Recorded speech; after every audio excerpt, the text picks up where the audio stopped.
Hey guys, it is Wednesday morning, but it is actually Tuesday evening. I'm doing this one early because I have some things going on tomorrow morning, but I'm going to give you a video for Wednesday morning still. So, I'm going to go through your questions that you've had recently, the things that we've done this week so far, the things we're going to do going forward, and clear up some things about Google Classroom as well. So, first things first, I'm actually going to flip what I usually do. I usually do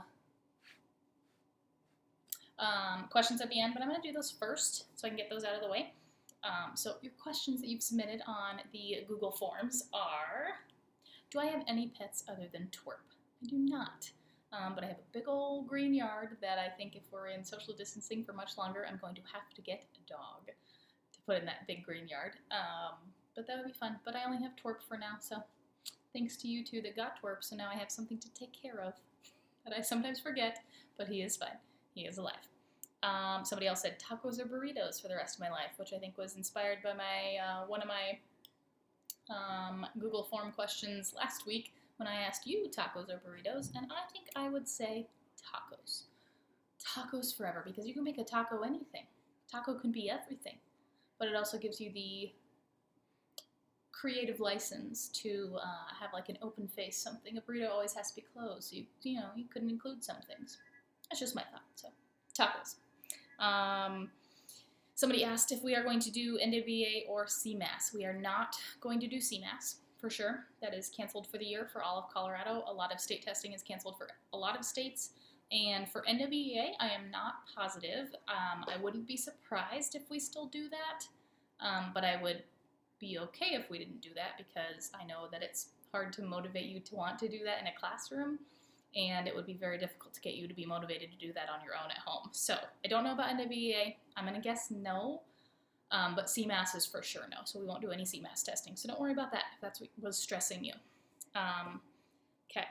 How do you enjoy my daily dose of weird facts? That was from, well, I won't say the student's name just in case they don't want to be identified, but that was from a student who when they were doing their second week of their pandemic journal, they said, I can't think of anything to write. I don't know what to write, but they were still motivated by doing the piece.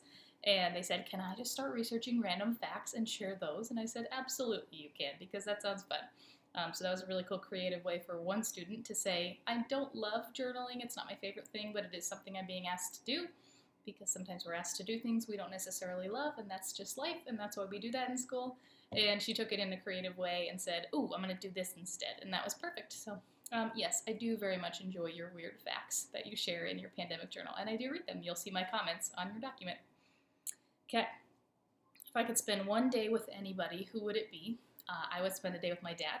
He passed away when I was, I think, 23, 24. It was my second year teaching. I was at Bookcliff for it was my first year at Bookcliff, my second year teaching, and it was tough. It was a hard one, but my mom was in town, so my parents lived here. I'm not from here, but they moved here, and then I moved here, and that was really cool to have my mom in town when that happened. But I would spend a day with my dad because he was a pretty cool dude, and this time of year always reminds me of him because we loved baseball. I know you guys know I'm a big Rockies fan, and I'm a big baseball fan, but we would always go to the Rockies game on my birthday, and I would totally love to spend a day with him and go do something cool. Okay. Favorite brand of socks? I'm going to go with the soft ones. I don't know. I don't have a favorite brand of socks, to be honest. I need socks for every different occasion of my life. Sometimes you want them fluffy around Christmas time because you're staying inside. Sometimes you need some low ankle socks for doing activities. Sometimes you need sand socks, like me, if you play beach volleyball and either the sand is too hot or too cold. So I don't have a favorite brand of socks, but that's a funny question. Then, dogs or coffee? I don't understand the question. Do I have to choose between the two? If I did, I would choose coffee, because I don't have a dog to choose between. But I guess if I had a dog, I'd choose a dog. So I don't understand the question, but I'm going to go with coffee. I think you all knew that. Favorite type of dog? Any dog. They're so much fun. They're so cute. I don't have a favorite. You tell me your favorite.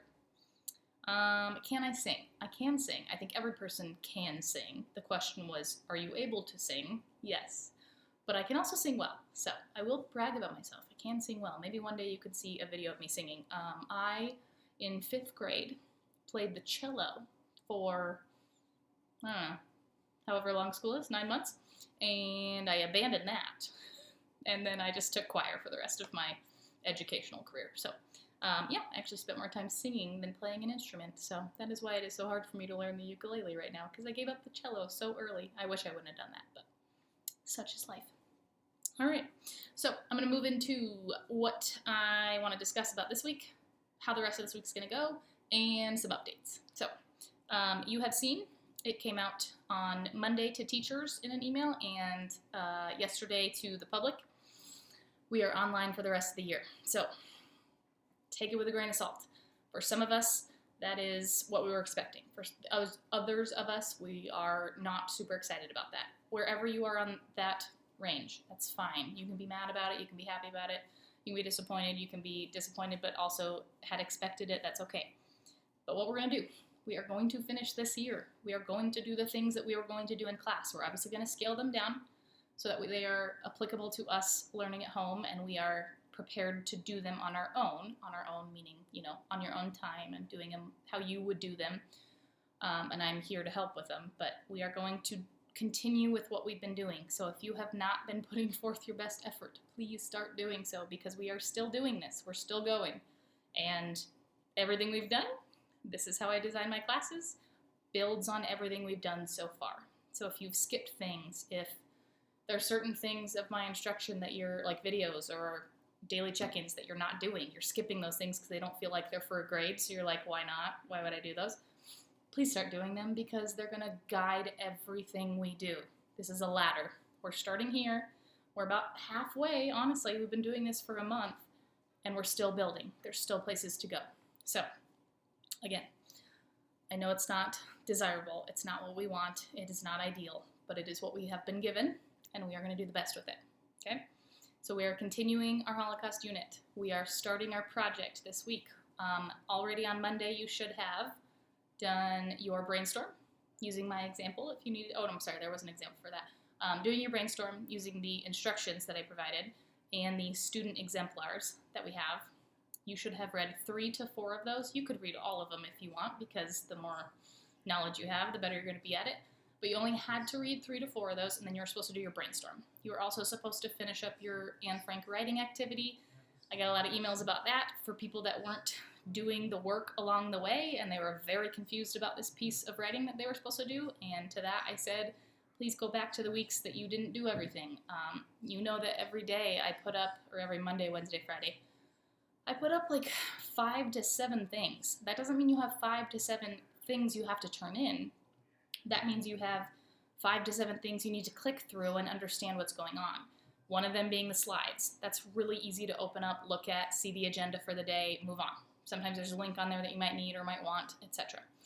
Second thing is always the check-in. I had, I think, 40 of you go through that Monday, and I wrote down all of your names. Here's all my notes.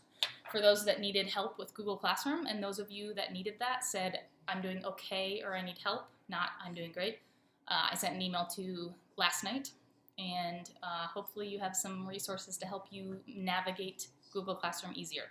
I already had shared those, which is frustrating on my end because I've already done this work to share it with you and you hadn't looked at it, but I shared it again because I know as an 8th grader you need multiple redirections to do things correctly, and that's okay.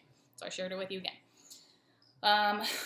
Other things on Monday, I think that was it. You had the daily video like this, the check-in, the Anne Frank culminating activity after you'd finished the play and done the other responses. A lot of you haven't turned those in, and they are just 4 to 5 sentences. And then the brainstorm and reading a couple examples. So if you haven't done those things yet, do Monday's work first, then come back to this. Today, you are going to take that brainstorm that you did on Monday, which was super, super easy. You wrote a statement that you believe about stereotypes, and then you came up with 3 examples from history and 3 modern examples about stereotypes and how they've changed the world. Now again, the probably resounding statement is they've affected the world negatively. We know that. What we're going to do with that is up to you. So for today, all I have for you is this video the check-in, which is 4 questions, and I want you to do it because I want to know how you're doing and what you need. Then, once you've done everything from Monday, you're going to open up your brainstorm, open up my example outline, and start writing your outline. And start drafting. So you'll see on my outline today with the bullet points, the intro, body, conclusion. First things first, you'll see that the intro and the conclusion are about 4 to 5 bullet points. They're not super long. And then the body is the big chunk. You've learned this before. You know this for ELA. You know this for essays. You know this for writing. Body should be my whole story, the things I want my reader to remember most. My intro and my conclusion are a little bit shorter. So you'll see on my outline that I have written a lot. I write a lot when I outline. I write almost everything I want to include.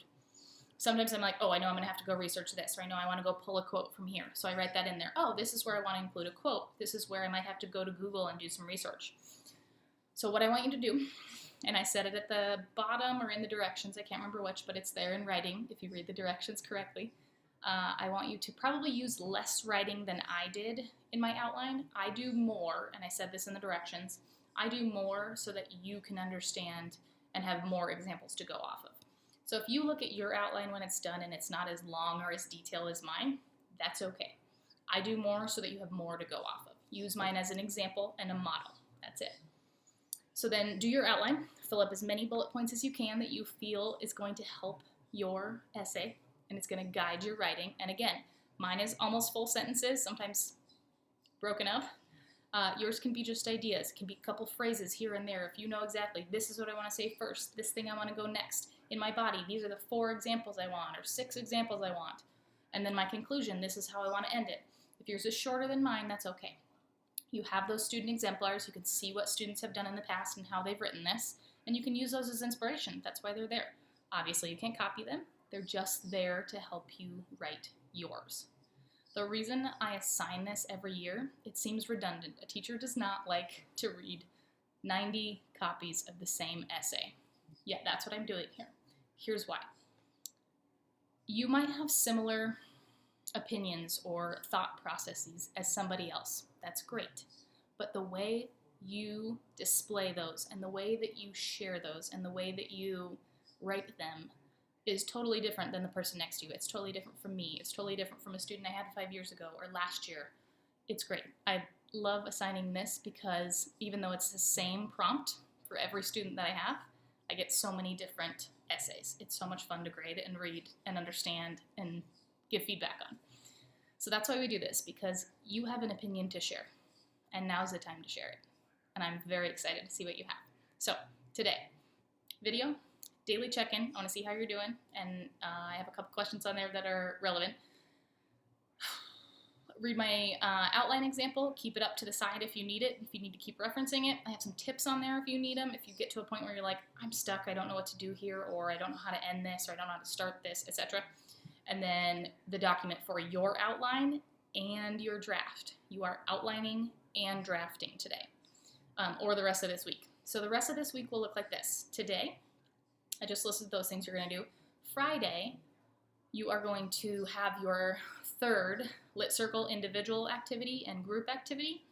And then the rest of the week and the weekend is for you to finish that first draft of your essay. Next Monday, we'll start editing, revising, finalizing, so that the rest of that week, we can jump into the rest of your project, like that letter or that diary or that song lyric or political cartoon or video. Whatever those 2 things that you chose to do are, we can jump into the project and really go like head on. And we can be done with the essay, I can give you feedback, and then we can move on. So that is the goal. So it's Wednesday, you're gonna do your outline, your outline and your draft, and we're not gonna revisit it again until Monday. And that's when we're gonna edit, finalize, revise in 1 day. Monday, Tuesday, really 2 days if you need it. But by Wednesday, we should be, a week from today, we should be done with the essay, ready to move on. So that's how the rest of it's gonna go. Okay, that's it. As you can see, my light is fading because it's actually Tuesday night, because I don't have time to do this in the morning, because that's just how this strange remote teaching and learning thing is going right now. I will send you a reminder in the morning, which at this point, if you're reading this or watching this, you've already gotten, but happy Wednesday. I have lost track on my day thing that's over there. But I think it's like day 38, and I don't have a word of the day, but I'll come up with a good one. So have a good Wednesday. Let me know if you need help. Contact me on Remind or email or whatever you would like. My next office hours, my Google Meet live, is not until Friday. I'm changing up the days just so people can come visit when they want, when they need, and it's Friday afternoon. So if you need me, I'll be available to you then, and if not, email me, text me, or any other way you can get a hold of me. So good luck. Let me know what you need. Happy Wednesday.